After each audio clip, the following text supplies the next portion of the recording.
Dans ces îles de formation volcanique, la faune et la flore ont réussi à s'installer de façon progressive et naturelle. L'adaptation se fit au cours des siècles. C'est l'homme qui rompit l'équilibre écologique il y a moins de 400 ans. Découvertes en 1535, les Galapagos, à 1000 km des côtes de l'Équateur, servirent tout d'abord de refuge, puis de base aux pirates et corsaires. Cette pratique se poursuivit jusqu'à la fin du XIXe siècle. En 1835, Charles Darwin débarqua sur les îles et ses observations servirent à appuyer sa célèbre théorie de l'évolution. Celle-ci découle du fait que les espèces peuvent se modifier d'une génération à l'autre afin de survivre. Maintenant, les Galapagos font partie du patrimoine mondial de l'UNESCO. Couvrant une superficie de 8000 km², 97% du territoire sont considérés comme zones protégées et non visitables. Seules quelques îles accessibles permettent de découvrir cette faune et cette flore si particulières. Découvrons maintenant cet univers hors du temps.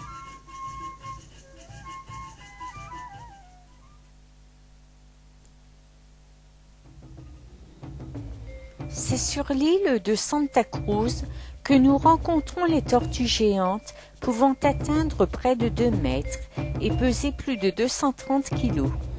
N'ayant pas de dents, ce végétarien digère tranquillement ses aliments en une dizaine de jours.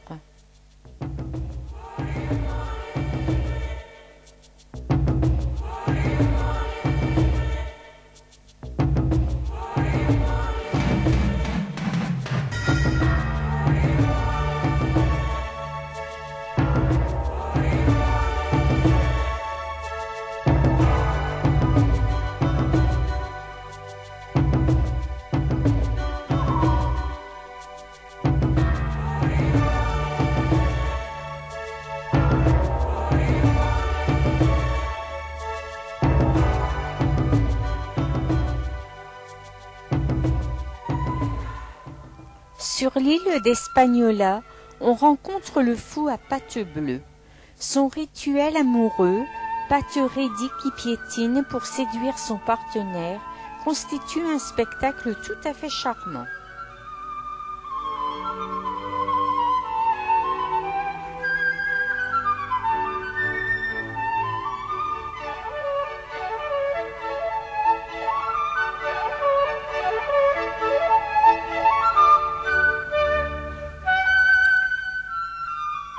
Les jeunes fous à pattes bleues ignorent tout du danger et ne sont pas trop craintifs.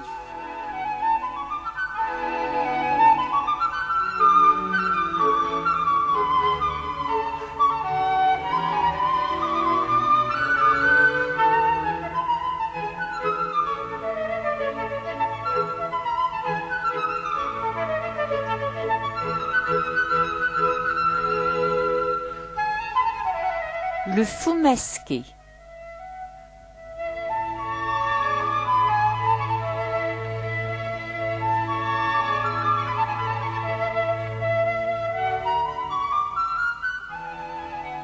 Les pélicans.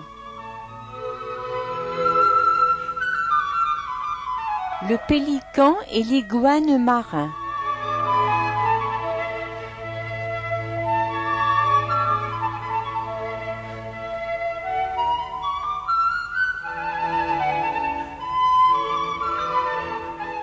Les colombes des Galapagos.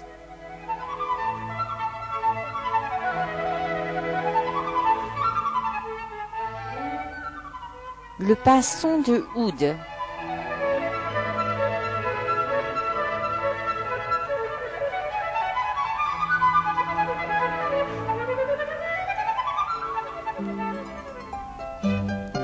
La frégate est un oiseau de mer qui se signale surtout pendant la saison des amours.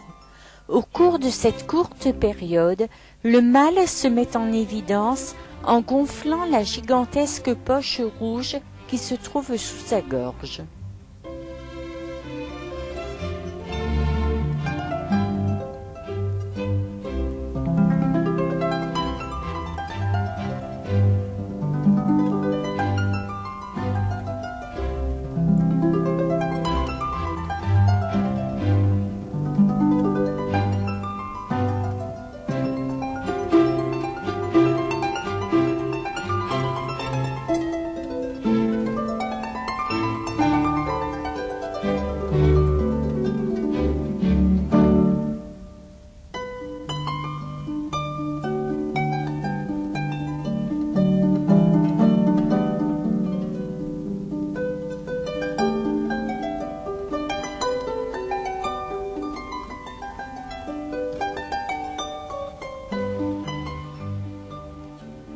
Sur un nid qui semble instable, on peut distinguer une boule blanche. C'est le jeune, couvé, qui a encore besoin de ses parents pour survivre.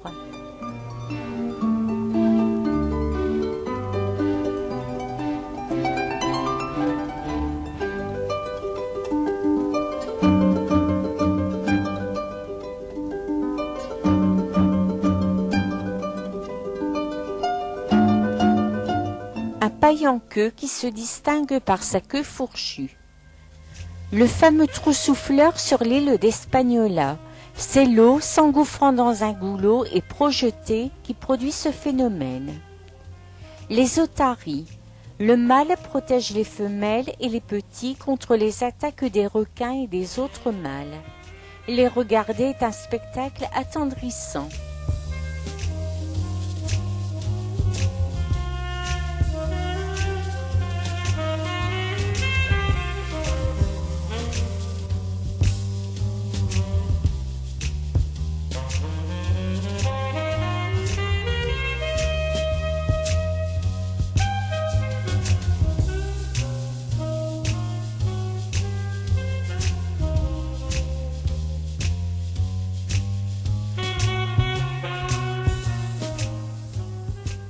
Le lait de la femelle est très nourrissant et bébé tète goulûment.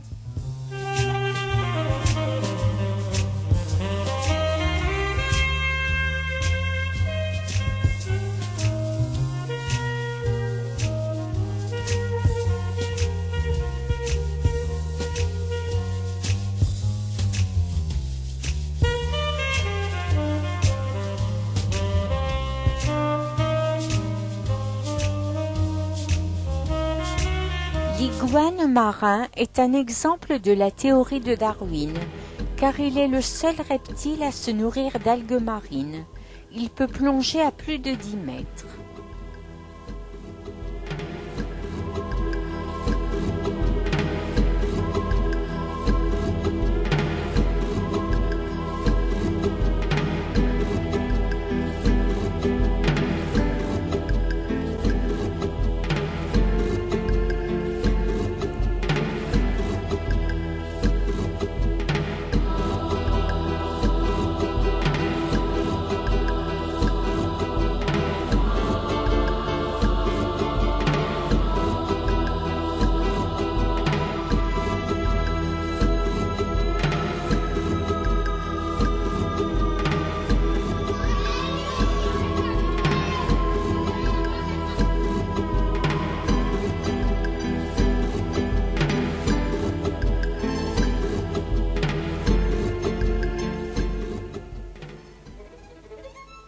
L'albatros des Galapagos peut voler et se laisser porter par les vents des journées durant.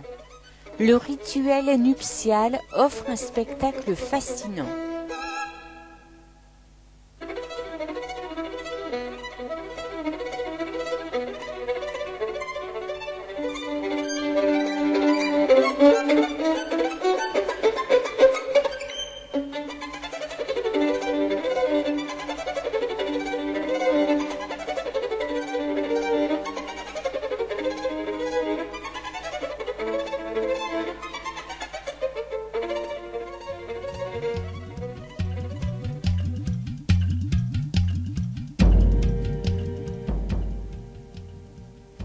Ces chèvres, introduites par l'homme, menacent l'écosystème.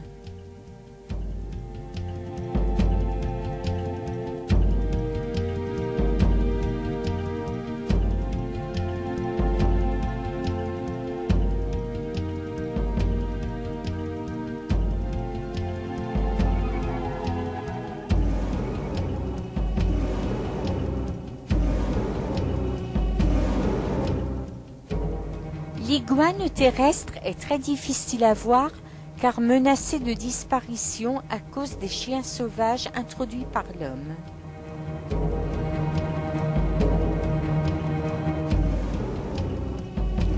Dans la zone littorale aride, au paysage parfois un peu lunaire, les cactus ont pris possession du terrain avec quelques arbustes et buissons sans feuilles durant la saison sèche.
Voir une frégate plonger pour se nourrir est un beau spectacle et c'est une chance que de la photographier au moment où elle pénètre dans l'eau.